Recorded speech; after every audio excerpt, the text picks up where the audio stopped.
네, 여러분 부자들의 경제신문에 있는데 함께 하시죠. 한국투자증권 알림스타 김건진 사장입니다. 안녕하세요. 네, 안녕하십니까? 네, 함께 해주실 오늘 전문가와 함께 조간신문부터 볼 텐데요. 며칠 전부터 저희가 5G에 대한 이야기 네네. 많이 했습니다. 이제 통신 이 부분에 개혁, 그래서 통신사들 3사 관심 큰데요. 그래서 방어주의 역할로 5G 관련 통신주들이 최근에 관심을 받았고요. 그 안에서 오늘은 좀 뉘앙스가 다릅니다. 보안주에 대한 부분인데요. 이 통사들이 5G 상용 서비스를 위해 도입할 통신 장비에 대해 정부에서 보안을 좀 더 확실하게 점검해라라고 말했습니다. 관련해서 좀 살펴볼 게 있을까요? 네, 그렇습니다. 실제로 보안주들은 계속해서 얘기가 많이 나오고 있습니다. 어떻게 보면 통신이 계속해서 범람해지고 있고 어떻게 보면 5G가 되면 모든 이런 시계가 어떻게 보면 저도 제가 지금 여기 와 있다는 것은 알고 있을 겁니다. 실제로 보안주, 우리가 통신을 이렇게 통신이 하고 있기 때문에 네. 실제로 보안 관련주도 뭐 라운시큐어나 뭐 가비아나 등 이런 여러 가지 이런 회사들이 많이 있다라는 거 여러분들 잘 알고 가시면 될 것 같고요. 같이 움직일 것 같습니다. 상생입니다. 즉 이쪽 보안이 많이 돼야지만 이런 걸 더 많이 5G를 더 키워줄 수 있기 때문에 아마 상생 효과가 계속해서 있지 않을까라는 얘기를 드리겠습니다. 네, 김건진 차장에게 한 시청자가 어떻게 보면 차장이라고, 그러니까 어떻게 보면 이라는 말씀을 많이 하시나 봐요. 그래요? 단어 사용을. 그렇구나. 네. 증시가 이번 주는 좀 반등의 기미를 보이니까 이렇게 농담도 하고 지지난주보다는 나은 환경이 진행되고 있습니다. 근데 오늘 바이오주 여러분 염려의 눈길로 보고 계시죠? 바로 네이처셀 오늘 하한가입니다. 여러분 주가 조작에 대한 부분의 혐의로 라정찬 대표가 결국 구속됐습니다. 주가는 하한가로 지금 직행했고요. 오늘 검색어 증권 상황에서 검색어 1위 종목으로 나타내고 있는데요. 주가 조작. 그동안에 검찰 수사를 받아온 라 대표가 구속이 됐는데 허위 과장 정보를 이용해 시세를 조종한 혐의를 인정했네요. 우선은 좀 그런 것 같습니다. 지금 현재 여러 가지 이슈들이 나오고 있는 거다라는 거. 이거는 어떻게 보면 한 일주일 전에 이 이슈가 나왔었습니다. 이 이슈 때문에 주가가 한 차례 급락이 나왔었고 그 뒤로 좀 옆으로 횡보였는데 네. 오늘 같은 경우는 이제 대표이사가 어떻게 예. 보면 또 구속이 됐다, 구속 수사가 된다라는 이런 이슈가 또 다시 한번 경제신문들에 의해서 또 발췌가 되면서 주가가 오늘 하한가에 거의 시작을 했다가 장중에 바로 전까지만 하더라도 야 왜 이 얘기 때문에 한 마이너스 한 19%, 18% 정도까지 올라갔었다가 다시 그 기사가 다시 돌기 시작하면서 하한가로 바로 직행이 되는 모습이었다는 거 얘기를 해드리겠고요. 아직까지는 어떻게 보면 좀 지금 구속 수사 중입니다. 이게 어떻게 될지는 아직은 확인이 안 됐고 네이처셀의 어떻게 보면 기술력 이걸 가지고 지금 현재 얘기하고 있는 게 아니라 주가 조작에 대한 이것으로 얘기를 하고 있기 때문에요. 우선은 좀 냉정하게 보면 기업의 본질적인 가치가 아니라 이런 반대의 어떻게 보면 하락에 대한 이것은 어떻게 보면 CEO 리스크가 어떻게 너무 크게 좀 작용을 한 게 아닌가라고 판단을 해주시면 될 것 같습니다. 오늘 네이처셀이 문제가 아니라 가지고 계신 제약 바이오주들 그렇죠. 네, 다 같이 혹시 심리적으로 영향을 미치지 않을까 하는 우려인데 괜찮네요. 아직까지는 뭐 우르르 떨어지는 거 이제 많이 질적으로 나아졌다는 것 같아요. 바이오주에 대해서 투자 심리가요. 우리가 어떻게 보면 삼성바이오로직스를 얘기를 많이 해드립니다. 실제적으로 삼성바이오로직스 거기 뭐 대장기 같은 역할을 많이 해주고 있었던 게 사실이잖아요. 근데 그 주식을 보고 있으면 뭐 삼성바이오로직스가 떨어지더라도 다른 제약업체는 아무렇지도 않게 그냥 잘 버티고 있는 모습이 나오는 거 있잖아요. 실제로 오늘 삼성바이오로직스는 또 오늘 또 플러스가 나오고 있는 것처럼 조금씩 다르게 예전에는 우르르 가면 야 이런 식으로 현재 바뀌었었는데 이제는 좀 같이 조금씩 회사별로 좀 차별화가 되고 실제 오늘 장 전에만 하더라도 실제 그 좀 좋은 긍정적인 이슈들이 오늘 좀 많이 있었었거든요. 뭐 셀트리온 쪽에서도 그랬었고 바이로메드도 그렇고 좀 긍정적인 이슈들이 오늘 좀 더 많이 나오면서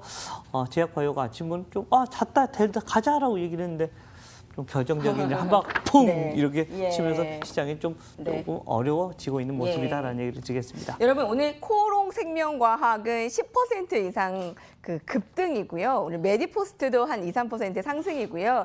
네이처셀이 하한가라고 해서 우르르 떨어지는 그런 행태는 없습니다. 차별화된 양상 보이고 있고 각각의 펀더멘털에 집중하자. 이번 이 구속에 대한 혐의는 증거인멸의 도주 우려가 있다라고 해서 결정된 것이라 합니다. 자, 이제 오늘 본격적으로 들어갈게요.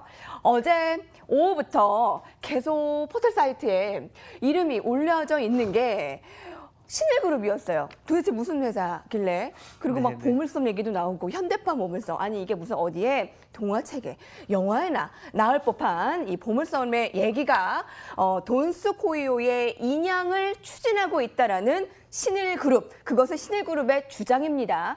그리고 신일그룹의 인수가 될 예정이라고 하는 제1제강이 어제도 상한가, 오늘도 상한가입니다. 자, 신일그룹에 따르면 18일, 19일에 깜짝 놀랄 사실을 공개하겠다. 돈스코이오 관련 전 세계를 깜짝 놀래키겠다라고 밝혔는데 뭐 아직까지 나온 건 없죠? 네. 시장에서는 뭐 10여 년 전에도 보물섬 테마가 시장을 교란한 바 있어서 좀 염려의 목소리고요. 사실 이 제1제강에 대해서 우리가 자세히 살펴봐야 되겠는데 얼마 전까지만 해도 남북경협주로 네, 맞습니다. 주가가 이미 여러분 올해 들어서 2배가량 올랐고요. 네, 지난해 그렇죠. 말에 비해서는 4배가량 오른 종목이에요. 네, 그렇습니다. 조금 어떻게 보면 우리가 10여 년 전에 우리 동아건설 저도 사실은 그것을 본 적이 있습니다. 몇 배? 15번 상한가인가 16번인가 갔던 것 같습니다.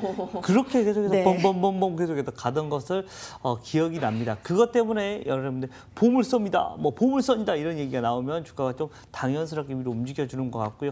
오늘 같은 경우도 아침에 뭐 700만 주 이상이 쌓여 있었던 걸로 제가 기억이 납니다. 아침 저도 확인을 하고 있었었는데 주가에 대한 얘기는 확실히 나을 거예요. 실제적으로 제일 신일 쪽에서 지금 주장하고 있는 게 18일, 19일입니다. 바로 오늘 아니면 내일 어떤 네. 식으로 뭔가를 발표를 하겠다라고 얘기를 했습니다. 이게 발표가 안 되면 주가는 하한가가 갈 거고요. 네네. 뭐 아니면 계속해서 상한가를 갈 수 있는 이런 식의 얘기가 나오고 실제로 뭐 사진 찍어 나온 거 그냥 잠깐 그 사진을 봤는데 이게 그거라 하면 믿고 이거 아닌가라고 많이 너무 희미해서 확인이 정확하게는 안 됩니다. 네. 실제 이게 만약에 발표만 돼버리면 10배가 문제가 아니라 20배도 가능할 겁니다. 실제 이 회사 지금 현재 뭐 시가총액 1,000억 정도 네. 하고 있는 회사고요. 그런데 얼마 160조입니다. 우리나라의 전체 예산이 1년 예산이 500조 정도밖에 안 됩니다. 근데 160조를 그 끌어올릴 수가 돈스코이오 있답니다. 보물섬의 가치가 일단 거기에 지금 추정이야. 네. 지금 그렇게 얘기가 나오고 있어서 뭐 아니면 도게임인 것 같습니다. 진짜 이거 되면 그러네요. 정말 초 대박이 될 수가 있고요. 아니면 미안 아니다. 대부분 사람들은 또 아니다 쪽에 얘기를 해야 될 것 같고요. 리스크는 분명히 엄청나게 있습니다. 예. 여러분들 잘 꼭 이런 것에 좀 예. 막 이렇게 하는 게 아니라 좀 천천히 여러분들이 생각을 해 주셔야 네. 될 것 같다라는 거 얘기를 해드리고 네. 오늘 아니면 내일 결과 발표가 어떻게 나느냐 이게 가장 중요한 하나의 네. 키포인트일 것 같다라는 얘기를 드리겠습니다. 여러분 10년 전에 기억하세요? 그 동아건설 진짜 14, 15번 뭐요. 상한. 아우, 이제 당황스러워. 근데 예. 주식을 산 소액주주들이 아주 큰 피해를 봤었습니다. 그렇죠. 10년이 지났습니다. 똑같은 해프닝으로 끝날지 아니면 신일그룹이 이렇게 자신만만한 목소리로 전 세계를 놀래키겠다라고 하는데 여러분은 그것에 베팅하겠어요. 뭐 아니면 또 이게 정말 맞으면 이 가치가 정말 어마어마할 네, 그렇죠. 텐데 네. 신일그룹에 따르면 돈스코이오의 가치가 160조 가량이라고 시세로 얘기를 하고 있고요. 국민들에게 꿈과 희망을 드리기 위해 보물섬 돈스코이오 탐삼이 인양을 시작했다라는 것이 이들의 주장입니다. 자, 다음 소식 봅니다. 베일을 벗는 이 스튜어드십 코드 한국 증시의 모멘텀이 될 수 있을까? 자, 펀더멘털에 좀 더 집중을 해보고요. 한국 증시가 이번에 스튜어드십의 본격적인 시행으로 얼마나 해소가 될지 살펴보죠. 일단 한국 코스피 9배, 맨날 싸다라는 얘기들 늘 하고 있고요. 주주환원 정책도 가속도가 붙여 증시 상승 모멘텀으로 작용할 것이다라는 기대에 나오고 있고요. 자, 이에 따라 대표적인 주주환원 정책인 배당 수준에도 변화가 일단 예상이 됩니다. 배당 수익률이 계속 늘어날 전망, 거기다 국내 증시 상장 배당 성향이 세계 최하위권이라는 거, 영국, 독일, 미국 할 것 없이 브라질, 중국 등 신흥국보다도 낮으니 한국 증시 싸고 이 배당 매력 이런 걸로 봤을 때 한국이 더 오를 것 같은데 참 쉽지 않죠. 밸류에이션 상승 기대가 크다라는 거, 국민연금 스튜어드십 코드 도입에 증시 활성화 과연 마중물 될 수 있을까? 이런 소식은 좀 교과서적이고 너무 많이 나왔던 기사거든요. 그리고 정말 용두사미가 되지 않도록 우리가 바라는 마음이고요. 이번엔 다를까요? 네, 맞습니다. 우리 아나운서님 얘기해 주셨던 것처럼 어떻게 보면 딱 교과서적인 이런 기사가 아닌가라는 생각을 해본다라는 얘기를 해주겠습니다. 실제로 스튜어디시 코드가 발생하면 그렇게 참여를 하기 시작하면 뭐가 가장 좋냐면 우리나라 증시를 이끌고 있는 바로 이 외국인들이 아싸 잘해 그래 잘하고 있어 투명화를 계속해서 시켜주려고 한다. 그리고 배당을 높이려고 하는 이런 어떻게 보면 외국인들이 바라는 것을 아마도 얘기를 많이를 할 수 있기 때문이다라는 거 얘기를 해드립니다. 주가 라인들도 아마 이런 얘기 때문에 물론 긍정적으로 갑니다. 물론 경제계 쪽의 이런 사측에서는 야 이거 경영권 간섭 아니냐라고 얘기를 합니다. 실제 뭐 삼성전자나 우리나라의 대부분의 시가총액 상위 종목은 대부분 이렇게 되면 정부께 돼버립니다. 1, 2위가 대부분 다 국민연금이기 때문에 네. 보건복지부 장관을 누가 뽑습니까? 결국은 누구?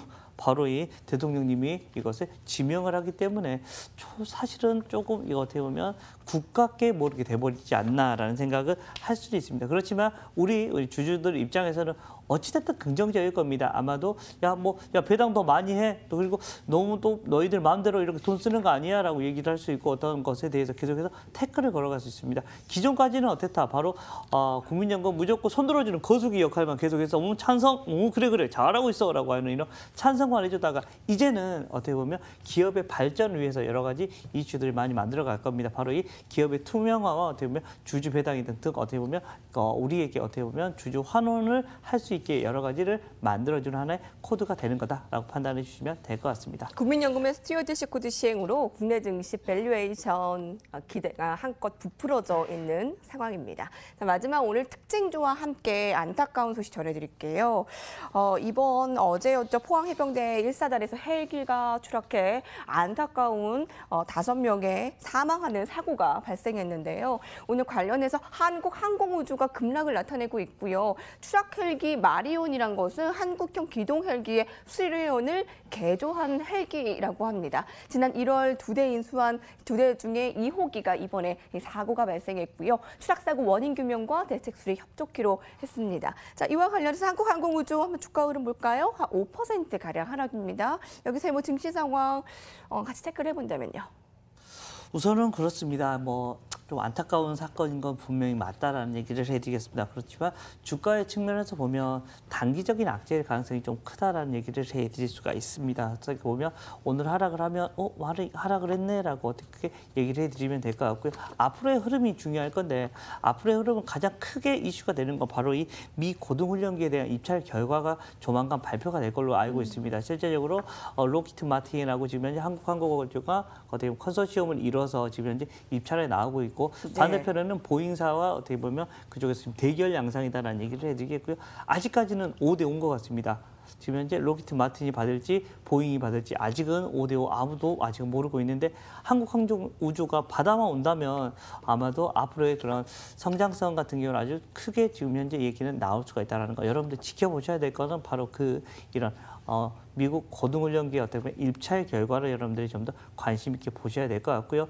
어떻게 보면 군비 같은 거 이런 군장비 같은 경우는 새로운 정부가 들어오면 매번 어떻게 보면 많이 이렇게 맞는 회사라고 생각을 하셔야 됩니다. 어떻게 정부가 보기에 가장 먼저 비리가 많이 있는 네. 어떻게 보면 방산 쪽에 대한 이런 이슈들이 나왔으니까요. 그동안 어떻게 보면 1년 6개월 이상을 어떻게 보면 조금 많이 힘들었다. 그렇지만 이제 어떻게 보면 다시 한번 올라갈 수 있는 이런 거리가 하나씩 전개가 될 수 있지 않을까라는 얘기를 드리겠습니다. 네. 여러분 증권시장에는 뜨거운 피가 흐르지 않는다라는 말이 있습니다. 그만큼 냉정하다라는 건데 이번에 오히려 좀 호재거리 하반기 좀 기대하는 네, 증시가 주가 입장에서는요. 여러분 전해드렸습니다.